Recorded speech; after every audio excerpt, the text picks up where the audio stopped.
They threw me out of my own house like I was some unwanted stray. No warning, no shame, just cold stares from the people I once called family. My daughter-in-law smirked as she locked the gate behind me. "This is our home now," she said. But you know what's funny? 6 months later, she was on her knees at that same gate, begging. Not for forgiveness, but for food, shelter, and mercy. And I stood there, watching justice unfold. Before we jump back in, tell us where you're tuning in from, and if this story touches you, make sure you're subscribed, because tomorrow I've saved something extra special for you. My name is Joyce Redford. I'm a 72-year-old widow who spent her whole life building a home, not just a house, but a space full of warmth, laughter, and sacrifices. My late husband, Raymond, and I bought this modest 2-story home 47 years ago. We raised 2 sons under its roof, celebrated every birthday in the same dining room, and weathered every storm within those 4 walls. I cooked thousands of meals in that little kitchen, never once thinking that the very people I fed would one day turn against me. After Raymond passed, I didn't expect much. Just peace. Maybe a quiet routine, early mornings with tea in the garden, calls from my sons every now and then, and the occasional visit from my grandkids. But life, I've learned, doesn't hand out peace to those who've earned it. Sometimes it snatches it away just when you're beginning to rest. It all started when my youngest son, Dylan, moved back home with his wife, Vanessa. They'd fallen on hard times, so they said. Job layoffs, rising rent, debts. I opened the door with open arms and a heart full of understanding. "Stay as long as you need," I told them. "This house is as much yours as it is mine." I meant every word. At the time, Vanessa never liked me. She was one of those women who smiled with her mouth but not her eyes. Every "thank you" came laced with resentment. She rearranged my furniture within weeks of moving in, claiming it was to make the place more modern. She even started calling the guest room the nursery before she was even pregnant. Still, I kept the peace. For Dylan's sake. For my grandson, Ethan. But slowly, like mold creeping across forgotten bread, their presence took over everything. They said I was forgetful. I mislaid the gas bill, apparently. Left the stove on once. Took my medicine late. All minor things, but they twisted them into a narrative I couldn't fight. Dylan looked uncomfortable whenever they brought it up, but he never defended me. Vanessa did most of the talking. "She's not safe to live alone anymore," she'd say. "Maybe we should take over managing the property." For her own good. They convinced me to sign a few papers. "It's just so we can pay bills for you online," Dylan said, brushing off my questions. I trusted him. He was my son, my flesh and blood. I didn't realize until months later that I'd handed over the house deed. My house, gone with the stroke of a pen. When I protested, Vanessa called me paranoid. Dylan avoided me. The next morning, I found my suitcase by the door and a printed 1A bus ticket to a retirement home 2 towns over. They didn't even drive me there. I stood on that front porch for over an hour, too stunned to cry. My neighbor, Mrs. Halverson, watched it all unfold from her window. She came over after they shut the door on me, holding her cardigan tightly against the wind. "Joyce," she whispered, "you can stay with me tonight." I nodded, numb, but I knew something deep in my bones that day. I would get my home back. Not through pity. Not through pleading. I would rise. And when I did, they would regret ever calling me weak. Mrs. Halvorson gave me her guest room, a cozy little space that smelled like lavender and old books. She kept fresh linens folded, a habit from her nursing days, and brewed tea every evening with the steadiness of someone who had lived through worse. "You'll be all right, Joyce," she told me gently on that first night. People forget the strength of a woman who's lost everything. That's when we're most dangerous. I smiled weakly, but inside, I was hollow. The next morning, I woke to silence. Not the kind that soothes, but the kind that reminds you you're not where you belong. I kept expecting to hear the creak of my old floorboards, the tick of my wall clock, the chatter of Ethan's cartoons. Instead, I listened to the hum of a different refrigerator and the chirps of birds I didn't recognize. My hands trembled as I brewed coffee. I'd spent nearly 5 decades building a life and had been stripped of it in under a year. Worse, by my own blood. For the first week, I barely left the house. I didn't have much money. My pension barely covered groceries, and Vanessa had ensured my bank account was tied to the joint legal guardianship she tricked me into signing. I'd unknowingly handed over not just my home, but control of everything. Dylan didn't call. Not once. Ethan, my sweet grandson, who used to cuddle into my side with his storybooks and Lego bricks, vanished from my life like a stolen dream. One afternoon, as I sat watching dust dance in the sunlight, I saw the news. A real estate feature on local properties. There it was, my house, listed for rent. Vanessa had staged it, cleaned it, redecorated it, and was charging nearly triple what I paid in taxes all those years. They were making a business out of the home I built. I gripped the arm of the chair so tightly that the fabric tore beneath my fingers. That was the moment something shifted. Grief was replaced by fire. I didn't know how, not yet, but I would take everything back. I would make them feel the cold ground they forced me onto. Not just feel it, live on it. I pulled out an old notebook from my purse, the same one I used to write grocery lists and birthday ideas for Ethan. I tore out every page. This would be a new book now. A new plan. Step 1. Find an ally. I couldn't do this alone. Not without money, not without access to legal help. I'd been a housewife most of my life, but I wasn't stupid. I just needed someone smart. Someone who understood betrayal. Someone with teeth. I thought of Marlene Cartwright. She was my husband's old business partner's daughter. A lawyer.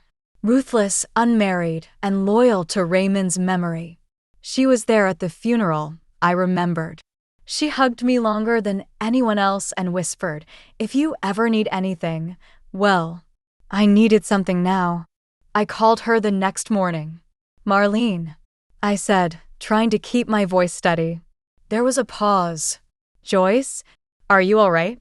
"No, but I will be. I need your help. I want my life back." There was silence. Then, in a low voice, she replied, "Tell me everything." Marlene met me at a quiet cafe near the courthouse.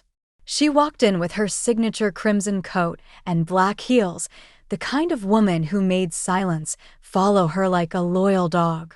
She didn't smile when she saw me, just pulled out the chair across from mine and said, "Start from the beginning." And I did. I told her everything, from the day Dylan and Vanessa moved into the moment I stood outside my own home with a suitcase in one hand and a broken heart in the other. Her face didn't change much, no gasps, no frowns, just a tightening of the jaw every time I mentioned Vanessa's name. When I finished, Marlene sat back, fingers steepled beneath her chin. "They forged your signature," she said flatly. "Or they manipulated you while you were under emotional distress. Either way, this won't hold if we hit them with the right pressure." I blinked. "You think we can fight it?" "Oh, we're not just fighting it," she said, her voice razor sharp. "We're going to ruin them. But first, we need to understand what we're dealing with." She pulled out a folder from her satchel and slid it toward me. "I started looking into Dylan and Vanessa last night after your call. Vanessa's got credit card debt up to her neck. They've been using your house as leverage for personal loans. That rental listing? It's not just for extra cash, they need tenants to keep their heads above water." I stared at the folder, my stomach churning. So, they didn't just want me gone. They wanted the house to save themselves. Exactly. And they probably think they've gotten away with it because you're just an old woman. She smiled then, not kindly, but like someone who enjoyed watching sharks bleed. But that's what makes this fun. I didn't expect the warmth that rushed to my face. I hadn't felt powerful in months. Years, maybe. But sitting across from Marlene, I felt a flicker of something I'd forgotten. Hope. Over the next 2 hours, we made a plan. Marlene would begin gathering evidence of coercion, starting with the power of attorney forms Dylan made me sign. We'll get a handwriting analyst. If there's even a smudge of forgery, we're golden. And if there isn't? I asked, clutching my purse. Then we shift gears. Vanessa's debt trail is a gold mine. All we need is one bad financial move and we hit them with a public lawsuit. You won't just get your house back, Joyce, you'll get it with the world watching them squirm. She tapped her pen twice on the table. But I need something from you. Anything. You can't break. Not even once. No tearful voicemails to Dylan. No heart-to-heart letters. No second guessing. You need to let them feel like they've won. I hesitated, but then I saw it again, the listing photo of my home turned showroom, my curtains replaced, my portrait taken down. I clenched my jaw. They'll think I'm gone, I said. Exactly, Marlene smiled. Let them celebrate. Let them spend. Let them build their lives on a lie. Then we'll light the match. 3 weeks passed. Marlene moved fast. Faster than I ever imagined. She filed paperwork under my name, quietly revoked the power of attorney Dylan had over my finances, and dug into bank records that Vanessa probably thought were buried deep under passwords and privacy clauses. Every day, she updated me with precision. 2 credit cards maxed. A third one opened using your address and social security number. Clear fraud, she said one afternoon, flipping through her tablet. They're spiraling. I listened, silent but burning. Meanwhile, I kept to the shadows. Not literally, I still helped Mrs. Halvorson with groceries and watched her garden when she napped, but emotionally, mentally, I was invisible. I didn't call Dylan. I didn't ask about Ethan. I didn't send birthday cards or write letters. If they thought of me at all, it was probably with smug satisfaction. As if I were tucked away in some nursing home playing bridge and watching the clock tick toward the end. They had no idea I was watching them unravel. On a cold Friday morning, Marlene came by with a glint in her eye. They've defaulted on a loan, she said, sitting across from me at the kitchen table. The bank's coming for them. But here's the delicious part. They missed a fine print clause in their rental agreement. They sublet the property illegally. The tenant just reported them. I blinked. Wait, they didn't even follow the rental laws? Nope. Vanessa wanted fast cash, not legal headaches. And the tenant? She's more than willing to testify if it means she doesn't get evicted mid-lease. Marlene chuckled. The universe really is poetic sometimes. For the first time in months, I laughed. Not a small chuckle, but a full laugh that echoed against the floral wallpaper and felt like sunlight in my chest. But the moment passed, and something else took its place. Grief. Do you think Ethan misses me? I asked softly, eyes downcast. Does he ask about me? Marlene's smile faded, and she reached across the table, her hand warm over mine. He will. And when he does, when he's old enough to understand, he'll know you were the one who loved him honestly. You'll have the chance to tell him the truth. But not now. Not yet. I nodded. There was still pain. Still cracks in my armor. But I had something stronger now, something I hadn't felt in years. Purpose. Marlene leaned back. Now, Joyce, I need you to think like them for a moment. What would scare Vanessa more than losing the house? I thought. Remembered her polished nails, her Instagram-perfect dinner plates, her smug tone at family gatherings. Public shame, I said. Losing face. Having people see her fail. Marlene grinned like a wolf. Perfect. Then it's time for step 2, the humiliation. She pulled out a manila envelope and slid it to me. Inside were photos, documents, screenshots, receipts. All connected to Vanessa's lies. The rental fraud, the debt, the spending, even her side business that was technically illegal due to zoning codes. We're leaking these, Marlene said. Anonymously. To the HOA. To the tenant. To a local gossip site. Even to Dylan's boss.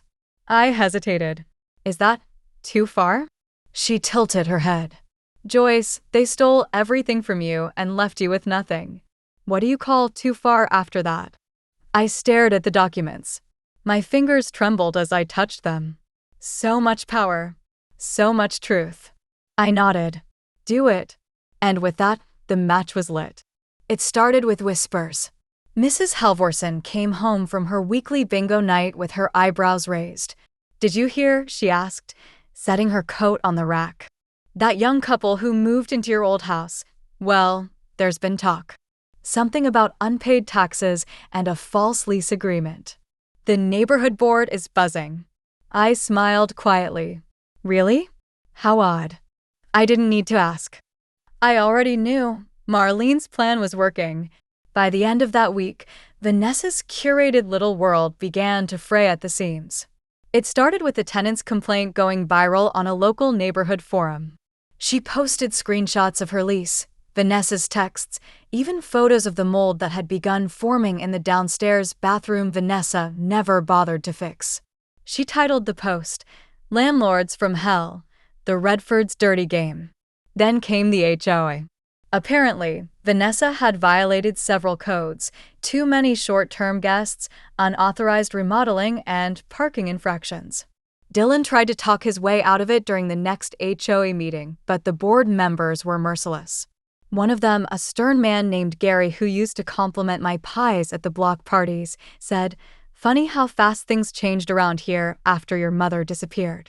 And then, the biggest blow. Dylan's employer, one of the biggest logistics firms in the county, received an anonymous package.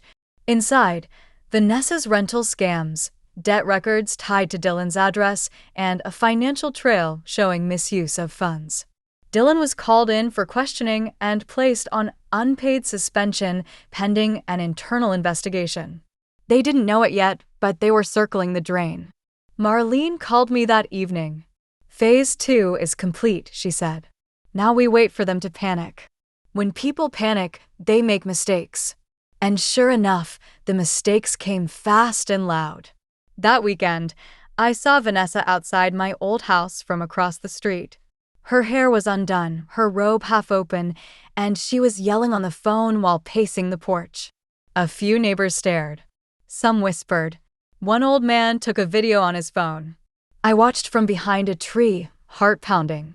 She screamed something about ruined reputations and this neighborhood turning against us. I couldn't hear the person on the other end, but I saw the desperation in her movements. Her composure, her pride, crumbling inch by inch. Later that night, I received a text from an unknown number. "Dylan, Mom, can we talk? I don't know what's going on, but things are bad. Really bad. Please call me." I stared at the message unmoved. He was unraveling, reaching out. The son who couldn't even say goodbye when he tossed me aside now wanted a conversation. But I wasn't ready. Not yet. Instead, I forwarded the message to Marlene with a single word: "Let him stew." Because I wasn't done watching them fall. A week later, Dylan showed up at Mrs. Halvorson's doorstep. I was in the kitchen when I heard the knock, loud, persistent, the kind that announces desperation before a word is even spoken. Mrs. Halvorson glanced through the peephole and gave me a knowing look. "It's your boy," she whispered. "You want me to send him away?" I wiped my hands on a towel, took a deep breath, and nodded. "No. Let him in. Let's hear what betrayal sounds like when it's out of breath." She opened the door, and there he stood, my son, looking nothing like the confident man who once called my house his own. His suit was wrinkled, his tie missing, and his eyes were sunken with sleeplessness. His voice cracked the moment he saw me. "Mom," he breathed, stepping inside. "Thank God. I've been trying to reach you. Aya, please, can we talk?" I sat down slowly at the table, gesturing for him to do the same. "You've got 5 minutes. Use them wisely." His lips trembled. I didn't know Vanessa was doing all that. The loans, the lease issues, the fraud. I swear, I was just trying to keep our family afloat. You don't know what it's been like since everything started falling apart. I stared at him, unmoved. Falling apart? You mean since the day you shoved your mother out of her own house and left her standing on the curb with a bus ticket? He winced like I'd struck him. "It wasn't like that, Mom. Vanessa said, we thought you were losing control. You forgot things. I forgot to stop trusting you." I cut in sharply. That was my only mistake. He looked down, ashamed. I lost my job. Vanessa's business is under investigation. We're being sued by the tenant. We can't afford the mortgage anymore. Everything's a mess. I didn't say a word. Then came the real reason he was there. We want to give the house back, he said quickly, eyes hopeful. Put it back in your name. We'll move out. Maybe you could help us a little, just until we get back on our feet. There it was. Not guilt. Not love. Not remorse. Need. He needed help. And he had nowhere else to go. I folded my hands, calm and deliberate. You're not giving the house back. It was never yours. Legally, it's already in my name again. Marlene filed the reversal paperwork 3 days ago after your tenant's testimony and the zoning violations. The court reinstated my ownership this morning. His jaw dropped. I came to warn you out of respect, I continued, because the eviction notice is coming this week. And I want you to know this is me being merciful. He stood up suddenly, his face flushed with disbelief. You can't be serious. You'd throw us out. I rose too, meeting his eyes with a steel he had never seen before. No, Dylan. You threw me out. I'm just finally returning the favor. He opened his mouth to protest, but I turned away and walked into the kitchen. Mrs. Halverson, who had silently watched the entire scene, handed me a cup of tea like nothing had happened. We both listened as Dylan stumbled out the door, his world crashing behind him. And I didn't look back. Not once. The eviction notice was served on a Thursday morning. Vanessa's voice could be heard all the way down the block. She screamed at the officer, at Dylan, even at poor Ethan who stood frozen on the porch clutching a worn-out teddy bear.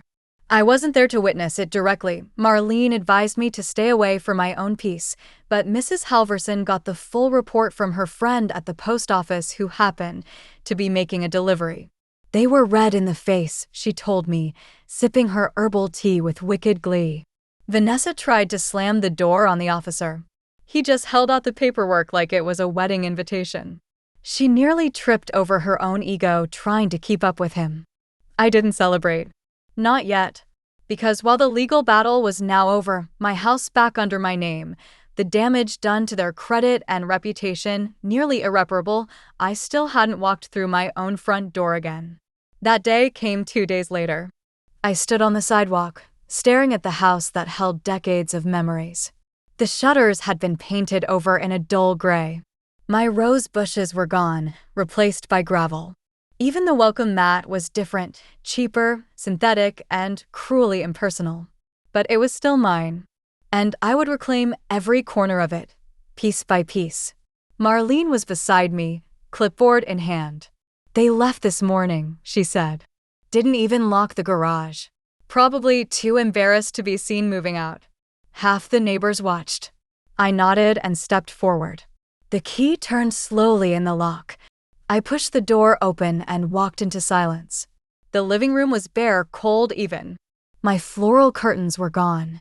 The family photos replaced with generic frame prints. It no longer looked like the home I remembered. But I wasn't here for what was gone. I was here for what was left. In the far corner of the hallway, I saw it, Ethan's crayon drawing, somehow forgotten or maybe overlooked. A simple sketch of the two of us, Grandma and me. Stick figures with crooked smiles and bright yellow suns above our heads. I pressed my fingers to my lips as tears welled in my eyes. That little boy hadn't chosen any of this. I spent the day slowly walking through each room. Some furniture was missing. The guest room had been turned into a workspace, cluttered with broken gadgets and unopened packages. Vanessa's vanity remained in the master bedroom, abandoned like a forgotten dream. I opened the drawers not to snoop, but to understand the woman who had been so cruel. Among the lipsticks and receipts, I found a letter, folded and creased from being read too many times. It was addressed to no one. Maybe a diary entry. Maybe something she never meant to send. I hate her. Not because she's mean, not because she's wrong. I hate her because Dylan listens to her. Because Ethan loves her. Because no matter how hard I try, I will never be the woman he compares us to. She is the ghost I can't get rid of, and I don't know if that makes me jealous or just tired. I folded the paper and tucked it into my coat pocket. Not for vengeance, but to remind myself, even cruelty comes from somewhere. I would never forgive Vanessa, but I would no longer fear her. That night, I slept in my old bed for the first time in nearly a year. And in the stillness, I smiled. They thought they had broken me, but I had rebuilt myself with sharper edges. A month passed, and the house slowly began to feel like mine again. With every shelf I dusted, every picture I rehung, I reclaimed something they tried to erase. Marlene had helped me set up new accounts, my pension now deposited safely in a private bank, the utilities back in my name, and even a small savings account started with the settlement money Vanessa reluctantly paid to avoid a full-blown court case. She lost her business license, and Dylan's job never reinstated him. Their fall from grace was near total. But none of that compared to what happened the day they came back. It was early evening when I heard the knock. Not a frantic bang, but a cautious, almost embarrassed tap. I peeked through the curtains and saw them. Dylan and Vanessa. But they weren't the power couple who once stood on this porch, keys in hand, barking orders at movers and treating my house like a conquest. They looked hollow. Dylan wore a coat that didn't fit him, sleeves too long, collar frayed. Vanessa was in jeans and a faded hoodie, no makeup, hair tied back with what looked like a shoelace. And Ethan, sweet, innocent Ethan, stood between them, clutching a small backpack and looking up at the house like it was a castle from a dream. I opened the door slowly but didn't invite them in. Dylan cleared his throat. "Mom," he said, voice cracking. We're staying at a motel. It's not safe. For Ethan, I mean. And I know we have no right to ask, but please. Just a few nights." For him. Vanessa said nothing. She couldn't even meet my eyes. I looked at Ethan. That little face. The same one that used to light up when I made pancakes shaped like animals. The same one that cried when he thought I had left for good. He hadn't asked to be part of this war. "Ethan can come in," I said quietly. "You two stay out here." Vanessa's head snapped up. "What?" "You heard me. You want warmth? Give him to me. I'll feed him, bathe him, give him a bed. But you," I looked at them both. Eyes steady. "You lost the right to knock on this door when you locked it against me." Dylan's face crumpled. "He's just a child, Mom. You think splitting him from us will help?" "No," I replied. "But letting him sleep in a cockroach-infested motel won't help either. So you have a choice, his safety or your pride." They hesitated, but then, slowly, Dylan knelt down and whispered something to Ethan. The boy gave him a tight hug and then walked toward me with that same cautious trust one remembered from years ago. I knelt, hugged him back, and led him inside. Before shutting the door, I looked out one last time. "You threw me out," I said. "And now you stand where I once stood on the wrong side of the gate." Vanessa opened her mouth, perhaps to beg, perhaps to curse, but I closed the door. Not with anger. Not with glee. With finality. Ethan slept in my guest room that night. It took him a while to relax. His eyes darted to the window every few minutes, as if afraid someone might come take him away again. But after a warm bath, a proper dinner, and a bedtime story from the old book he used to love, The Adventures of Max and the Moon Air, he finally curled into the blankets like he belonged there. Because he did. When I tucked him in, he whispered, "I missed your voice, Grandma." My throat tightened. "I missed you too, sweetheart.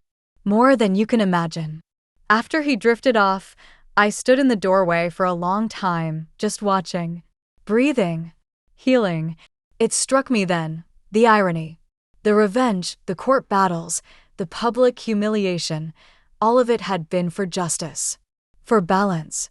But this small, quiet moment was what I had really longed for.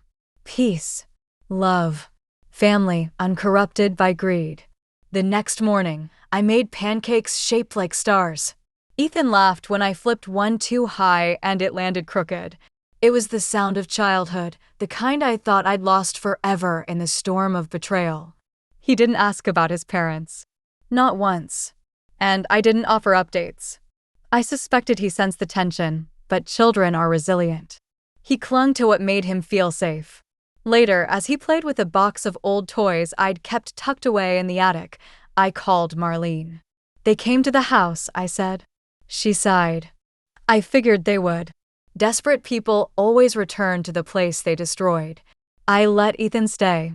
There was a pause. Then, "You did the right thing." "I didn't do it for them," I said. "I did it for him." "You don't owe me an explanation, Joyce. Mercy is the last power they can't take from you.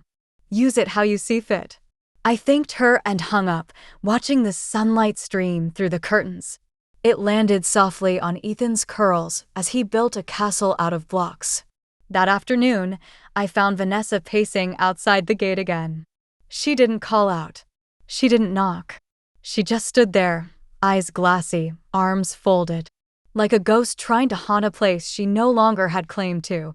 I walked outside with a small paper bag in hand, Ethan's favorite snacks, some extra clothes, a book I knew he'd ask for later. She stepped forward as I approached. "Is he okay?" "He's better than okay." Vanessa nodded, biting her lip. He didn't ask for us, did he?" I looked at her. Really looked at her. For the first time, I didn't see a monster. I saw a woman who had lost. A woman who'd gambled her family on power and manipulation, and lost it all. There was no joy in her defeat, only a quiet acknowledgement of the storm she had unleashed on herself. "No," I said truthfully. "He didn't." She blinked back tears. I handed her the bag. "He'll stay here until I decide what's best for him. I've already called CPS and a lawyer to begin temporary guardianship paperwork. If you want him to return to you, you'll need to prove you're stable." Vanessa's voice trembled. "And what if we're not?" I stepped back behind the gate and closed it gently. "Then I'll raise him. Properly." And with that, I left her there outside, where she had left me. By the end of the month, their story was everywhere.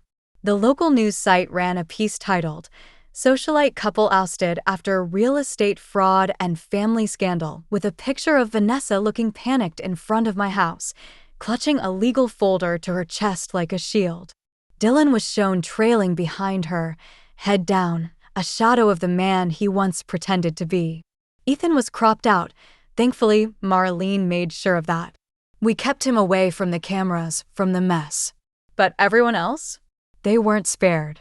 The article listed every detail: the illegal rental, the forged financial documents, the eviction, and, most damning of all, the fact that they had stolen a house from a 72-year-old widow who had taken them in out of love. The story spread like wildfire. Local radio shows discussed it. A parenting blog shared a version titled, "Protecting Your Elders," the Joyce Redford cautionary tale. Even the HOA issued a public apology for failing to see the signs and reinstated me as a lifetime honorary member, whatever that meant. I didn't smile at the attention. I didn't feel triumphant. But I did feel hurt. For so long, I'd been spoken over, brushed aside, treated like I was invisible just because my hair had turned gray. But now the truth was out there, and not even Vanessa's smugness or Dylan's charm could twist it into something else. Marlene stopped by one evening, holding a bottle of wine and a fresh copy of the article in print. "Front page," she said, dropping it on the table. "You're officially a local legend." I chuckled softly. God help us. We sat on the porch and sipped from mismatched teacups, watching Ethan play in the yard under the fading light. He was laughing, spinning with a toy airplane in hand, utterly unaware of the storm that had passed around him. "He's lucky to have you," Marlene said after a moment. "Most people wouldn't have taken him in after everything." "I'm not most people," I replied. "I'm his grandmother." She raised her cup in a mock toast. "To strong women who don't forget who they are no matter how many times the world tries to make them." We clinked our teacups. Later that night, I stood in the living room and looked at the wall where my family portrait used to hang. The one Vanessa replaced with generic artwork. I had thrown it out when I moved back and couldn't bear the sight of it, but now I was ready for something new. A fresh portrait. Just me and Ethan. No illusions. No false smiles. Just truth, resilience, and a legacy that no one could rewrite again. Winter crept in slowly, softening the edges of autumn with cold winds and fogged windows. But inside my house, there was warmth again. Ethan adjusted quickly to his new life, and I adjusted just as quickly to being a full-time guardian again. He brought back noise, little messes, bedtime routines, and laughter. The echoes of silence that once haunted my walls were replaced by the sound of toy cars zipping across hardwood floors and storybooks read aloud beneath a knit blanket. But beyond the cozy scenes, the paperwork loomed. Custody. It wasn't enough for Ethan to live here temporarily. He needed stability, protection, and above all, he needed someone willing to stand up for him against the brokenness of his parents. Marlene had been working behind the scenes again. She filed emergency custody petitions and coordinated with Child Protective Services. Because of everything that had already happened, my wrongful eviction, the financial abuse, the public exposure, it was an unusually clear case. They won't fight back, she told me over lunch one day. Vanessa knows she doesn't stand a chance. And Dylan, he's ashamed. He told the caseworker he's stepping back to do what's right for Ethan. I paused mid-bite. That almost sounds noble. It does, she agreed. But it's also convenient. He's out of work, under audit, and broke. Letting you raise Ethan means one less responsibility on his plate. I swallowed, but the taste of the food was gone. Dylan wasn't being noble. He was being cowardly. Still, I signed the papers. For Ethan. For myself. For everything they tried to steal from me, and everything I was rebuilding, piece by piece. A few days later, I received a letter in the mail. No return address. I recognized the handwriting immediately, Dylan's. Mom, I don't expect you to forgive me. I wouldn't if I were you. I failed you in ways I can't fix, and I see that now. But if there's one thing I did right, it was leaving Ethan with you. He deserves better than what Vanessa and I became. Thank you for being better.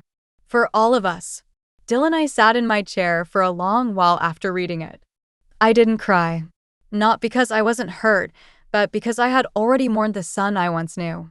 What remained now was the beginning of a reckoning not just between us, but within him. I didn't know if it would lead to redemption or just further silence. But either way, I had moved on. And Ethan had a future now, one they couldn't touch. Spring arrived quietly.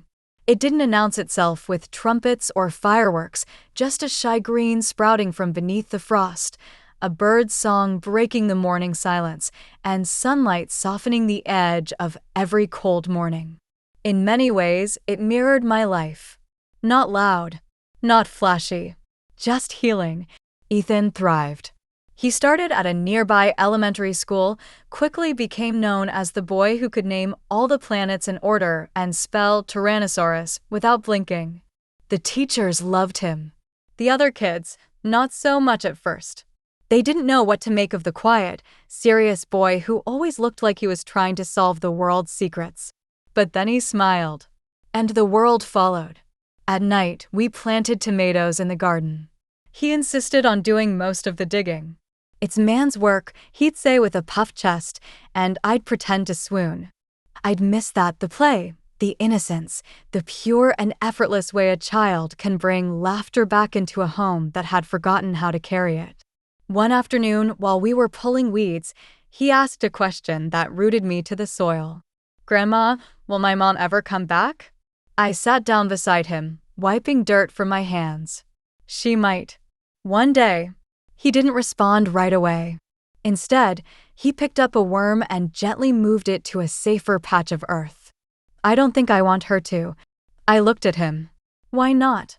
Because here, I don't feel like I have to be quiet all the time. Or scared. My heart cracked and healed all in one breath. I didn't push the conversation further. Children know more than we think, and sometimes silence is their way of telling you they've already made peace. That night, I started something new.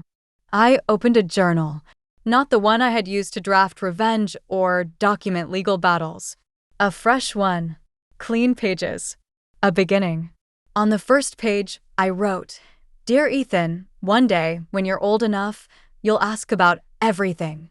And when you do, I want you to hear it from me not in whispers, not through gossip or half-truths, but with honesty. This is our story, yours and mine. The story of how we lost everything and built something better." I kept writing, page after page, not for sympathy, not for records, but as a gift, a legacy, because they tried to erase me from my own life. And now I was writing myself back in. In early summer, I received a letter I never expected. It arrived in a cream-colored envelope, hand-addressed, with no return name, just a city stamp from 2 towns over.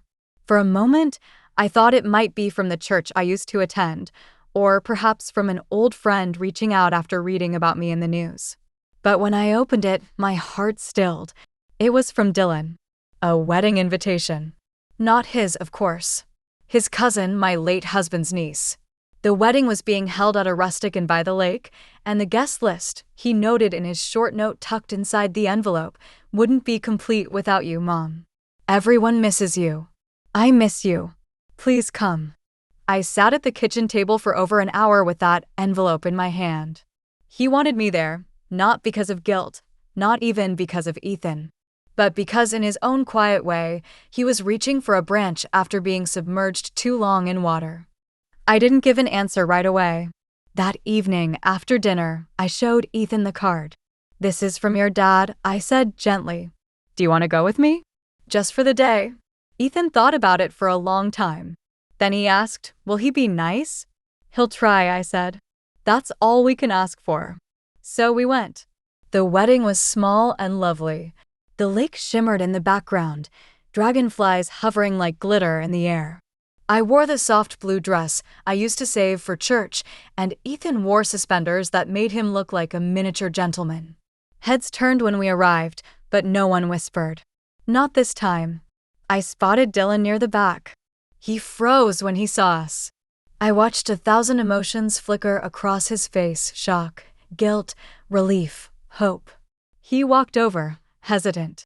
"Thank you," he said softly, "for coming. And for everything you've done for him." I looked him straight in the eyes. "You still have a lot to make up for." "I know," he whispered. "But I'm trying." I didn't hug him, but I didn't walk away either. We stayed for the ceremony. Ethan threw petals in the air and made the bride laugh. We ate cake, danced a little, and then quietly slipped out before sunset. On the drive home, Ethan leaned his head against the window. Dad cried when he saw me. I glanced at him in the mirror. How did that make you feel? Like maybe he's starting to be real again. I didn't say anything, just reached back and squeezed his hand. Because sometimes a real apology isn't in the words, it's in the showing up. The steady rebuilding. The kind of change that doesn't need attention to be true. And if Dylan really wanted redemption, he'd have to earn it. Step by painful step. After the wedding, Dylan called once a week. Not to beg, not to pry, just to talk. Sometimes it was about Ethan, how he was doing in school, what books he was reading, what games he liked. Other times, it was about nothing at all. Silence filled the spaces between us, but this time, it wasn't uncomfortable. It was reflective. Careful. Vanessa never called. Her silence was a message all its own. Whether it was pride, guilt, or shame, I didn't care anymore. Some people aren't meant to return, not to your life, not even to your memory. And I'd already buried that chapter. Ethan asked fewer questions about his parents as the months passed. His focus shifted to things that mattered more: his friends at school, his garden project, the model train he insisted on building piece by piece in the garage. We created rituals. Tuesday night spaghetti. Saturday morning pancake stacks. Story time under the big quilt when it rained. We had rebuilt a world from the rubble they left behind. And yet, something in me stayed alert. Watchful. because pain like that doesn't just vanish, it carves its way into your instincts. It teaches you how to see betrayal coming. It shows you what to protect next time. One afternoon, Marlene called. Her voice was calm, but there was an undercurrent. "You're not going to believe this," she said. "Vanessa tried to start a new business. Under a different name. In your name, actually." I went still. "She what?" "She used your maiden name, Margaret Joyce Whitford, and listed herself as a co-director. But we caught it early. I already filed the fraud report and alerted the board of registrars." "She's not finished with me," I murmured. "No," Marlene replied. "But we're ready this time. You're not who you were before." And she was right. The old me would have been rattled, hurt, afraid. Now, I was ready for anything. I sat Ethan down that evening and explained what had happened in words gentle enough for a child, but clear enough to plant the seeds of awareness.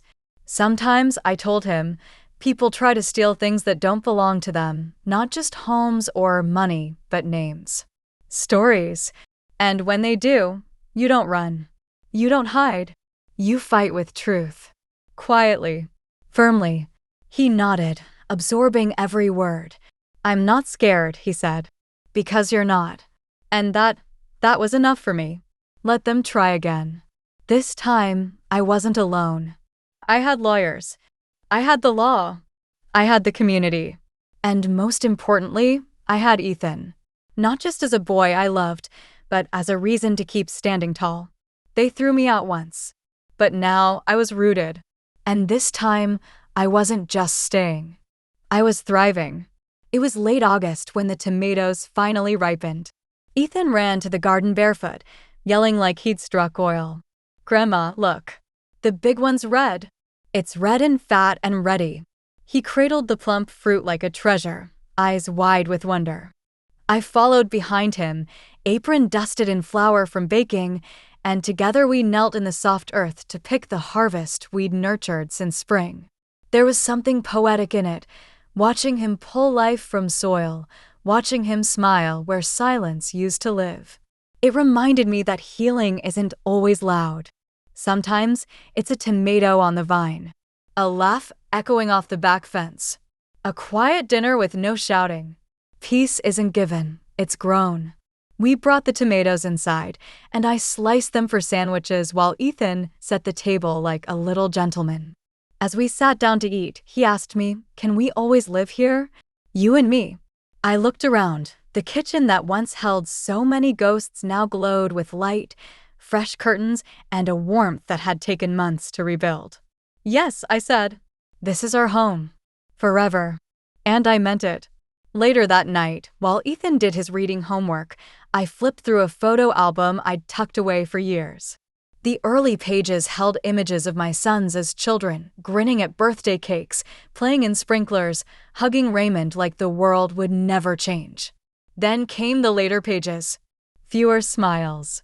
More staged poses. And finally, blank spaces. I pulled out a new photo, one of Ethan and me, both in the garden, arms muddy, grinning like fools over our tomato bounty. I slipped it into the empty page and closed the album. This was our beginning now. One day, he might want to know more. The full story. The betrayal, the fall, the long climb back. When that time comes, I'll hand him the journal. Let him read the truth, written in my own hand, page by page. Not to turn him against anyone, but to show him that even when you're cast out, forgotten, used, discarded, you can still rise. You can still plant something new. And sometimes, the most beautiful gardens grow from the very soil meant to bury you. In mid-September, the neighborhood threw a block party. It was the first time I had attended in over a year.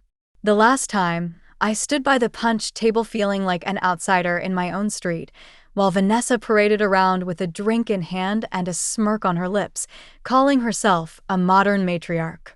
But now, that woman was gone. And the people who had once looked away now walked up to shake my hand.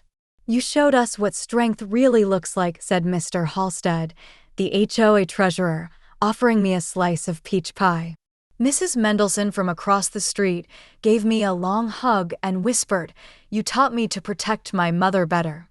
I almost missed what was happening. It was strange, receiving praise for surviving. But it wasn't empty. These weren't pitying glances or performative gestures, they were acknowledgments. People had seen me now.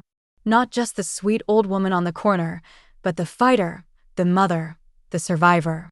Ethan made fast friends with the neighborhood kids, running around with balloons tied to their wrists and chalk stains on their knees.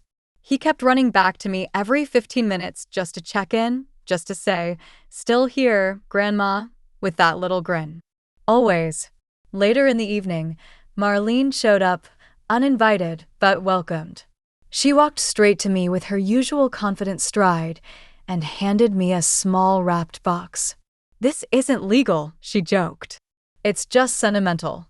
I opened it to find a bronze nameplate engraved with the words, "Joyce Redford, owner, survivor, guardian of peace." I laughed, genuinely, and pulled her into a hug. "I couldn't have done it without you," I whispered. She leaned back, eyes fierce. "No, you just needed someone to hold the mirror while you remembered who you were." By the time the sun dipped below the rooftops, the music slowed and chairs were folded. Ethan fell asleep in a lawn chair, arms around his backpack like it was a treasure chest. I watched him and thought of how far we had come from the cold pavement outside my own house to the comfort of this restored life. This wasn't just a happy ending. This was a rightful one. Not every family is who we're born with. Some family leaves, some betrays. But some finds its way back in the form of a child's trust, a friend's loyalty, a neighbor's kindness. And those, the ones we choose, the ones who stand beside us when the storms roll, and those are the ones who matter. And I had finally found mine. It was nearly winter again when Dylan returned. This time, not uninvited, not with desperation, nor entitlement. He called first, asked if he could visit, just to talk. He said he wouldn't bring Vanessa, that they had separated months ago. Quietly, privately. "She's not in Ethan's life anymore," he said. "And I know I've lost my place in yours, but I'd still like a chance to apologize. Properly." I agreed. Not because I owed him anything, but because I needed closure. And he needed to face the home he threw away. He arrived on a Sunday afternoon, dressed simply in a gray coat, a bouquet of wilted wildflowers in his hand. Not flashy, not performative, just a man trying to face his past. When I opened the door, he stood for a long time on the threshold. "This place looks exactly like it did when I was a kid," he said. "No," I replied softly. "It looks like it did before you changed it." He nodded. "That's what I meant." We sat in the living room. Ethan was out with Mrs. Halvorson for the afternoon, giving us space. The silence between us was tight at first. Then Dylan pulled a letter from his pocket and held it out to me. "I've been writing this since the night I watched Ethan walk into this house without looking back. I wasn't strong enough to say it out loud until now." I opened the letter and read while he sat there, hands clasped between his knees. "Mom, you didn't deserve what I did to you. None of it. I let fear, pride, and laziness convince me to go along with Vanessa's plan. And every day since, I've regretted it. Not because we lost the house. Not because we were humiliated. But because I lost you. And I lost Ethan's respect. You were never forgetful. You were never unstable. You were the strongest person I've ever known, and I tried to reduce you to a liability. I don't expect forgiveness, but I needed you to know that I see what I did. And I will never stop trying to be better for Ethan, even if that means staying away." When I looked up from the page, Dylan's eyes were wet. But he didn't cry, not in the begging way. Just the quiet kind, grief without demand. "Do you want to see him?" I asked. "I do," he whispered. "But only if he wants to see me." "Then you'll wait until he asks." He nodded. "That's fair." I stood and walked him to the door. Just before he left, he turned back to me. "You always said you hoped we'd grow into men our father would be proud of. I'm sorry it took me this long to even try." I closed the door behind him. This time, it didn't hurt. Because this time, the ghost that knocked had come to apologize, not to reclaim. And that makes all the difference. The holidays came with snow that year. Ethan and I decorated the house like it was a sacred ritual. We unpacked the old ornaments, each one wrapped in tissue paper, like a memory we weren't ready to let go of.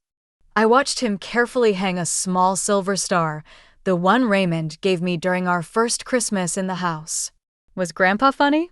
Ethan asked one evening as we sat beside the fire, cocoa warming our hands. He was the kind of funny that made you laugh even when you didn't want to, I said. He had a way of making bad days feel like stories worth retelling. Do you think he'd like me? I reached over and tucked a strand of hair behind his ear. He'd love you. Fiercely. Christmas morning was simple. A tree glowing with soft lights, the smell of cinnamon rolls in the air, and the quiet joy of presents over presents. Ethan woke me with a card in hand, crayon scribbles that spelled, "I love you, Grandma. Thank you for everything." There are gifts that cost nothing, and yet way more than gold. That afternoon, I sat at my desk, adding the final pages to my journal. It had become more than a retelling, it was a witness. A record of pain and power, of betrayal and rebuilding. I wrote the last lines slowly, carefully. They thought throwing me out would end me. But I learned that the cold only sharpens those who refuse to break. I came back stronger, not in revenge, but in resolve. And from the ashes they left behind, I built something sacred. A home, a bond, a truth no one can steal. They may have crawled back, but I never bowed again. I closed the journal and tied the ribbon around it. One day, Ethan would read it. Maybe when he was 16. Maybe 30. Maybe after he had his own child and wondered how to protect them from the world's sharp edges. For now, it was enough to know it was written. That our story, our truth, had a spine, a cover, and a future. And that this home, the one they tried to take from me, was no longer just mine. It was ours. Years passed. Ethan grew tall. Taller than me by the time he was 15. He wore his father's eyes, but none of his faults. Thoughtful, sharp, quietly kind. The sort of boy who noticed when your hands ached and offered to carry the groceries before you asked. He knew the story. Not just the version whispered between neighbors or summed up in short headlines, but the full story, our story. He read the journal on a rainy afternoon when he was 13. I remember because he didn't say anything right away. He just came to the kitchen, hugged me without a word, and said, I would have thrown them out too. I smiled, because I didn't raise him to hate, but to understand. And he understood. Dylan stayed in touch over the years, visiting when invited, never overstepping. He remarried quietly, a woman named Hannah who was warm and shy and never once tried to act like Ethan's stepmother. She respected the boundary. For that, I was grateful. Vanessa? She never came back. Never wrote. Never called. Her silence became her legacy, and it suited her. Some doors, once closed, are better that way. One spring morning, many years after everything, Ethan found me on the porch with a cup of tea in hand and the sunrise painting the garden gold. He sat beside me, quiet for a long time. Grandma, he said, do you ever wish you'd taken them back? Given them a second chance? I thought about it. About the way Dylan looked when he first knocked again. About the tears. The silence. The ache of betrayal that never really leaves. No, I said. I gave them all the chances they deserved. And when they ran out, I gave myself one. He nodded. You're the bravest person I know. I took his hand. Bravery, I whispered, isn't always fighting back. Sometimes it's choosing not to let bitterness rot your bones. It's knowing what to open and what to leave shut. That day, Ethan planted a row of wildflowers at the edge of the yard where the old gate once stood. Where I once stood, homeless, powerless, forgotten. Now, that place was blooming. A reminder of the door they slammed in my face, and the life I built because I never begged them to open it again. Here the story ends. Thanks for watching. Hit like, share, and subscribe to my channel for more true and real stories.